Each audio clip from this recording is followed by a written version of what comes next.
Saudara-saudara pendengar yang kami kasihi dimanapun Anda berada, Anda kembali bersama kami dalam acara Telaga Tegur Sapa Gembala Keluarga. Saya Gunawan Santoso dari Lembaga Bina Keluarga Kristen akan berbincang-bincang dengan Bapak Pendeta Dr. Paul Gunadi. Beliau adalah seorang pakar dalam bidang konseling. Perbincangan kami kali ini tentang gagal mendisiplin anak. Kami percaya acara ini pasti bermanfaat bagi kita sekalian dan dari studio kami mengucapkan selamat mengikuti. Mendisiplin anak, kita tahu itu bukan sesuatu hal yang mudah, Pak Paul. Apalagi di zaman yang sekarang ini. Seringkali orang tua merasa gagal mendisiplin anak.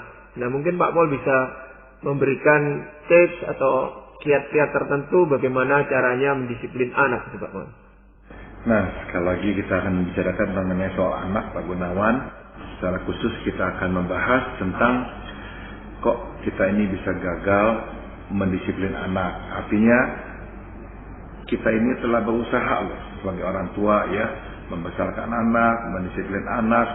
Tapi kok tetap aja anak ini kok akhirnya tuh liar, nggak bisa diberitahukan, jalannya sekehendak dirinya. Nah, kita mau periksa apa yang terjadi sehingga kok meskipun kita telah terapkan disiplin yang baik kok anak ini masih tetap begitu. Kapan kita itu tahu bahwa cara mendisiplin kita itu gagal gitu Bapak? Biasanya Pak Gunawan waktu anak-anak itu udah remaja. Ya, pada waktu anak-anak masih kecil kita cenderung memang nggak begitu melihatnya ya. Tapi udah remaja lah baru kita lihat kok dia tetap aja nggak dengerin kita, kok tetap aja dia kok maunya seperti apa gitu. Tapi kita periksa-periksa, ngomong-ngomong sama temen, semua juga lihat bahwa kita telah melakukan yang baik gitu. Tapi kok anaknya tetap aja begitu. Nah, kita mau periksa jadinya kenapa kok ada kasus-kasus seperti itu. Tapi bukankah itu menjadi persoalan umum bagi orang tua yang punya anak remaja, Bapak? Orang tua merasa gagal. Apa ya salahku kok anak ini seperti ini gitu, Pak? Nah, itu bagus sekali ya yang Pak Gunawan katakan, karena memang kebanyakan kita ini orang tua ya pada masa anak-anak remaja akan bergumul. Hampir nggak ada lah saya pikir yang nggak bergumul. Nah, tapi ada anak-anak yang memang bergumulnya itu tuh lain Pak Gunawan. Kok bisa begitu keluar jalur? Dan kita juga ya telah berusaha ajak dia ngomong, minta mungkin counseling atau apa, kok masih bisa begini, kenapa ya anak bisa begini. Jadi itu biasanya apa Pak? Faktor-faktor yang menyebabkan kegagalan ini? Ada kurang-kurangnya 3 Pak Gunawan. Yang pertama adalah kadang-kadang begini nih, anak-anak ini nih kita disiplin dengan baik, tapi kita lupa mengalasi disiplin itu dengan kasih sayang. Nah, mungkin orang tua dengar gini pasti akan berkata, apa maksudnya? Bukankah kami mengasihi anak-anak, kalau kami nggak mengasihi anak-anak, kami nggak akan mendisiplin dia? Betul, saya ngerti ya, pasti kita ini sebagai orang tua mengasihi anak lah. Namun, kasih itu perlu ditunjukkan, Pak Gunawan. Nah, yang saya maksud ditunjukkan adalah lewat perbuatan. Perbuatannya seperti apa? Misalnya nih, yang paling klasik adalah memberikan waktu. Nah, kita boleh berkata kita sayang anak dan sebagainya, tapi kita jarang memberikan waktu kepada anak. Nah, kemudian anak itu nakal atau apa, kita beri disiplin. Anak itu nggak nurutin kita beri disiplin. Nah, disiplin yang diberikan tanpa si anak merasakan dia itu sungguh-sungguh dikasihi, cenderungnya nantinya itu akan membuat anak akhirnya itu melawan. Sehingga disiplin kita itu justru gagal. Begitu. Tapi antara disiplin dan kasih itu seringkali orang mempertentangkannya. Ini dua hal yang bertolak belakang seolah-olah gitu Pak, bahwa di dalam disiplin tidak perlu terlalu ditonjolkan kasih, di dalam kasih tidak perlu ditonjolkan disiplinnya. Iya. Saya ngerti memang menggabungkan keduanya itu memang susah, apalagi menyeimbangkannya, memang nggak gampang. Tapi sebetulnya begini Pak Gunawan, anak akan lebih siap menerima disiplin kita kalau dia tahu dia dikasihi oleh orang tuanya. Jadi bisa dikatakan kasih sayang orang tua itu seperti bantal yang mengalasi si anak, sehingga kalau dia jatuh nggak begitu sakit Pak Gunawan. Tanpa adanya alas itu, kalau anak itu jatuh, dia akan sakit. Nah, dia akan nantinya malah melawan kita, dan apa yang kita katakan dia malah nggak mau dengar. Nah, dalam hal itu disiplin kita gagal. Nah, maka kalau kita mau disiplin anak, kita mesti memang mengalasinya dulu dengan kasih sayang. Kita mesti memastikan bahwa anak ini tahu bahwa kita mengasihi dia. Apakah itu berarti bahwa kegagalan kita mendisiplin itu karena kegagalan kita di dalam mengasihi anak ini gitu? Dalam pengertian menunjukkan kasih kita kepadanya, Pak Gunawan. Di hati pasti kita semua mengasihi anak, tapi kita perlu tunjukkan. Nah, salah satunya adalah yang saya kira menjadi masalah klasik kita semua, kurangnya waktu. Karena sekarang ini boleh dikata baik suami maupun istri kerja dua-duanya. Dan apalagi kalau di kota besar, Pak Gunawan, jarang orang pulang jam 5 sore. Jarang sekali. Kebanyakan sekarang baik suami ataupun istri kalau dua-dua kerja bisa pulangnya jam 8, jam 9 malam. Dan meskipun orang tua berkata saya mengasihi kamu dan sebagainya, tapi kalau nggak banyak waktu yang kita berikan kepada anak, anak nggak merasa tahu dikasihi.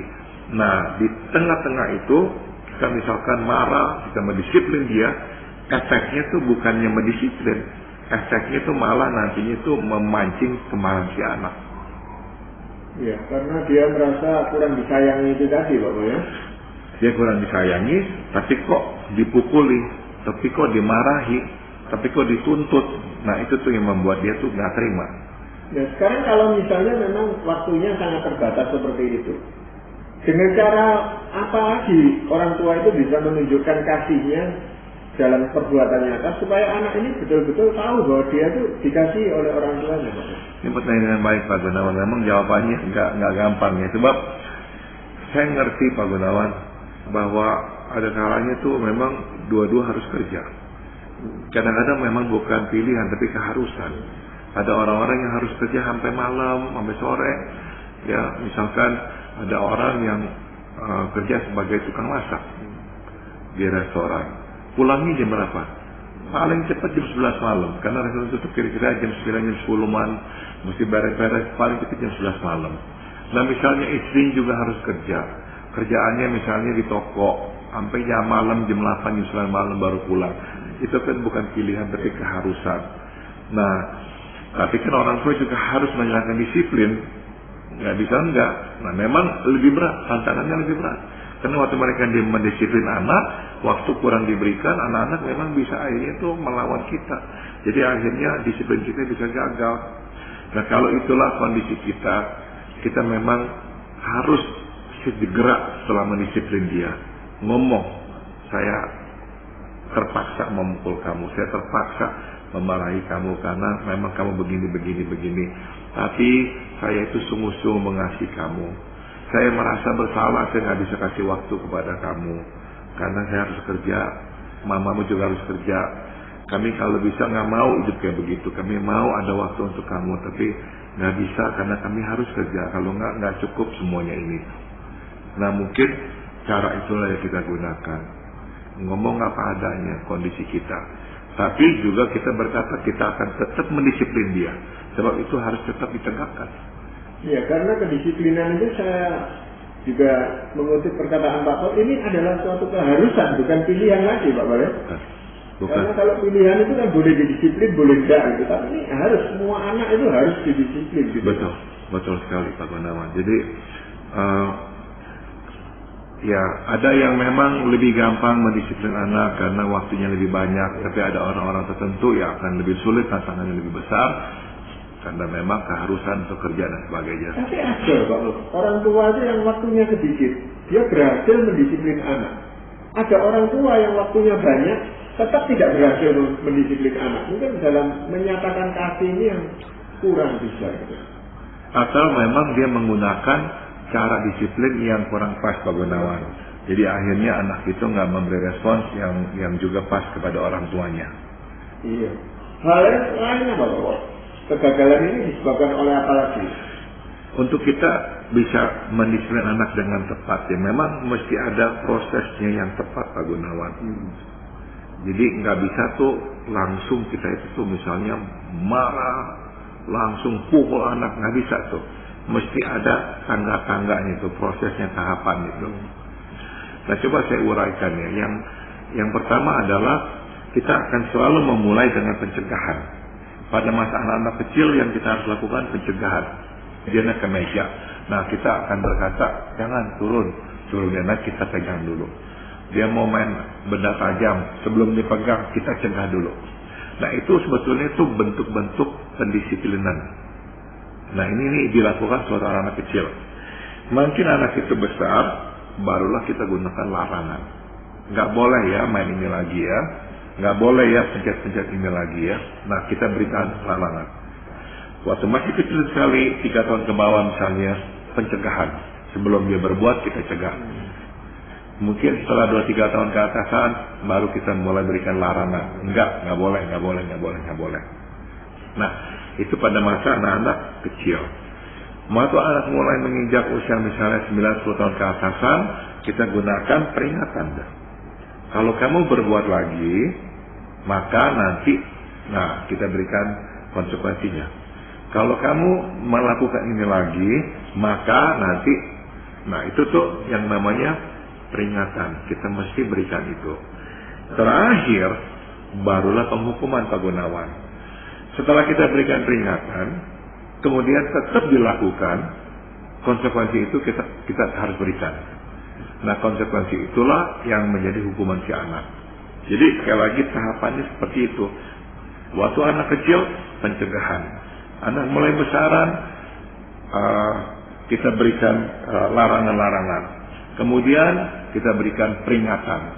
Setelah peringatan, kalau masih tetap melakukan, barulah konsekuensinya atau hukuman itu kita berikan. Iya.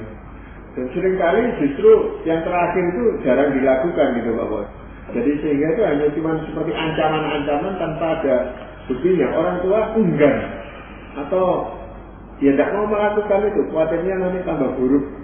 Jadi hanya sekedar ancaman, tetapi tidak dilakukan, sehingga anak juga merasa paling-paling papa ini juga ngancam-ngancam tok gitu, tidak akan sungguh-sungguh melaksanakan.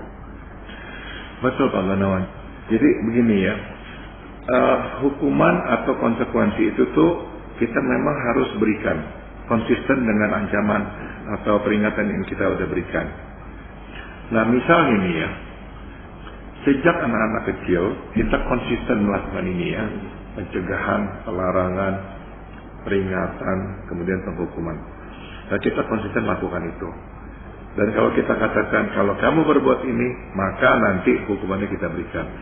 Kalau kita konsisten sejak anak-anak kecil, biasanya pada waktu anak-anak udah besar di remaja misalnya, mereka tuh akan lebih mau tunduk dan takut kepada kita. Sehingga kalaupun kadang-kadang kita tetap harus memberikan penghukuman kepada anak remaja, seharusnya itu udah agak jarang. Karena dia tahu tuh kalau kita ngomong apa, kita akan nanti lakukan. Betul. Nah, kadang-kadang orang tua nggak melakukan hal-hal ini di masa anak-anak lebih kecil. Enggak. Tahu-tahu udah di usia remaja, anak mulai nakal, berontak apa-apa, orang tua langsung marah. Nah, kalau nggak ada latar belakang atau pendahuluannya di masa lampau, biasanya tuh anak-anak akan sukar untuk tunduk kepada orang tua di usia remaja. Kita langsung menghukum aja, dia nggak takut. Atau kita berikan peringatan, tetap aja dia nggak gubris. Kita berikan penghukuman, dia lawan kita. Dan memang kalau kita baru mau memulai ini semua di usia remaja, memang udah terlambat. Iya. Dan bentuk hukuman itu harus disesuaikan dengan kondisi si anak ini kok, dan kondisi tingkat keparahan dari kesalahan yang dia buat, Bapak. Kan tidak bisa disamaratakan hukuman itu. Betul sekali Pak Gunawan. Saya masih ingat sekali, saya pernah bersama-sama dengan orang makan, anaknya masih kecil sekali. Sewaktu anak itu tuh di meja makan main-main sehingga menumpahkan sesuatu, orang tuanya memarahi dia benar-benar sepertinya tuh dia berbuat kesalahan yang sangat besar sekali. Nah, jadi ya memang kalau kita mau memberikan penghukuman, berikanlah yang sepadan dengan usia si anak dan berikanlah yang sesuai dengan kesalahan si anak. Jangan perlakukan setiap kesalahan itu sama besarnya itu. Nah, akhirnya memang nantinya, memang awal-awalnya anak takut, tapi nantinya tuh anak-anak akhirnya nggak gubris lagi, dia akan lawan semua apa yang kita katakan. Iya. Mungkin Pak Paul bisa lanjutkan ke hal yang lain yang perlu kita pahami, Pak Paul. Yang ketiga adalah ini, Pak Gunawan. Kenapa kok disiplin bisa gagal? Karena orang tua sendiri hidupnya tidak berdisiplin. Maksud saya begini, Pak Gunawan. Gaya hidup kita itu tuh mesti memang mencerminkan gaya hidup yang berdisiplin, supaya kita menciptakan suasana rumah yang juga ada disiplinnya. Misalnya, kita kerja semaunya, bangun semaunya, madol kerja semaunya, nggak tanggung jawab lah pokoknya hidup kita. Jangan harap anak bisa nanti tunduk pada disiplin kita. Nggak mungkin. Jadi orang tua kadang-kadang ya mesti ya bercermin diri lah. Apakah saya telah menjalankan hidup yang berdisiplin? Bagi contoh yang gampang adalah misalkan kita marahin anak, jangan buang-buang waktu, baca bukumu, belajar apa. Kita dari pulang kerja sampai tidur, nyalain televisi terus nontonin film, nggak ada habis-habisnya. Nah, contoh yang anak lihat itu tuh mencerminkan kan ketidakdisiplinan. Makanya waktu dia disuruh belajar dan sebagainya, ya susah karena dia sendiri ngeliat kita memberikan contoh. Tapi kalau rumah kita memang memberikan suasana disiplin, anak akan lebih mudah untuk tunduk pada disiplin kita. Ya, ini keteladanan, Pak Paul, yang lebih mudah dibaca daripada perkataan yang mereka dengar dari kita. Betul, dan ini memang akan lebih efektif ya dari kehidupan kita itu. Makanya kita perhatikan, kalau ada orang tua yang memang mempunyai hidup yang berdisiplin, kerja disiplin dan sebagainya, anak-anaknya lebih gampang didisiplin. Nah, sebagai contoh Pak Gunawan, di Amerika Serikat, salah satu masalah terbesar sekarang ini adalah begitu banyak anak-anak muda yang menjadi gangster, maksudnya masuk menjadi gang members. Nah, kebanyakan mereka itu dibesarkan oleh satu orang tua. Maksudnya orang tuanya nggak hidup serumah ya, papanya nggak tahu di mana, tinggal sama mamanya aja.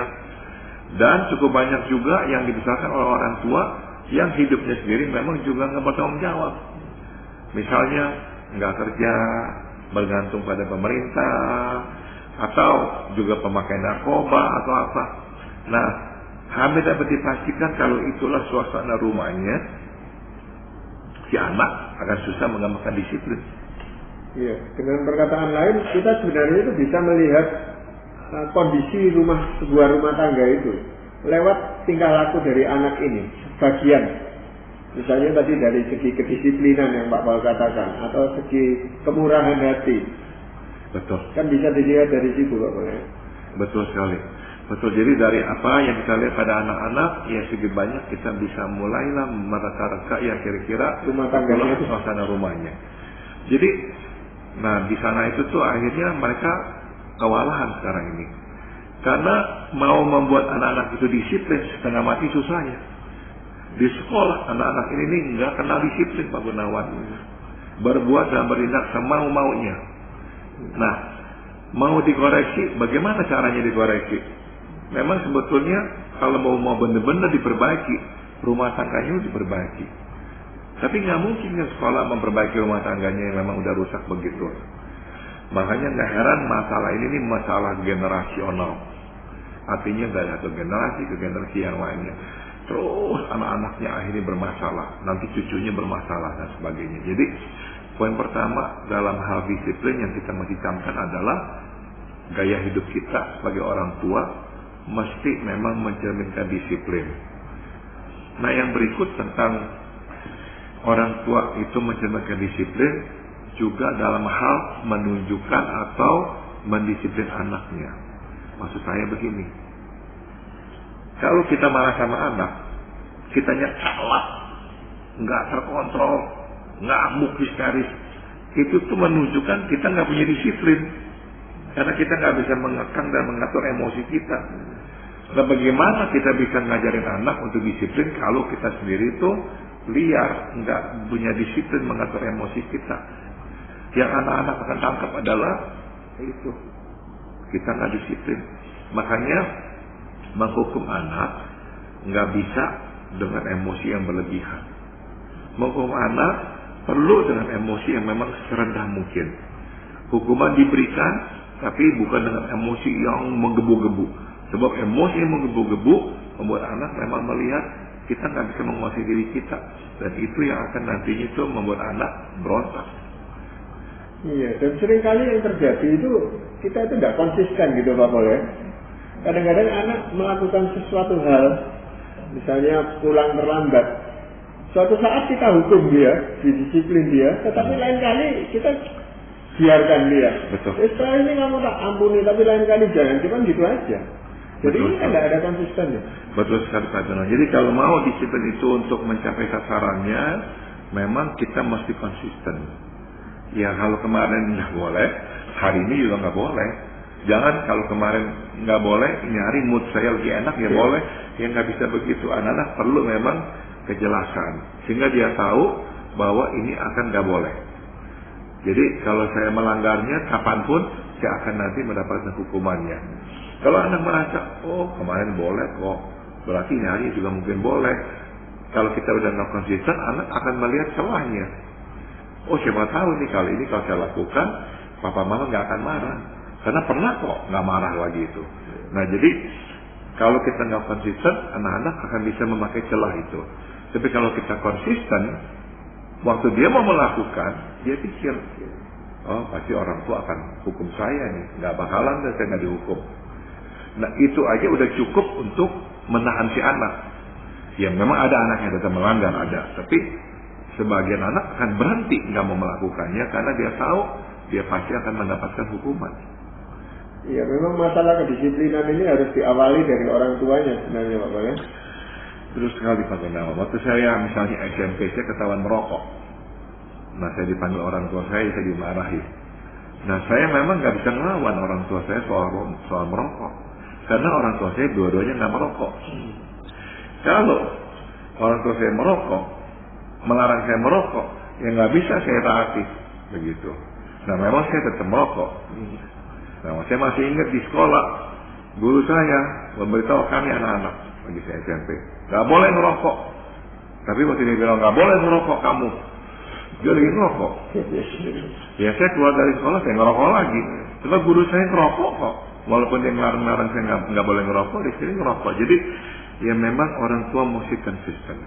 Kalau mau mengajar anak, mau mendisiplin anak, dia sendiri mesti melakukannya. Kalau dia sendiri nggak melakukannya, jangan harap anak akan melakukannya.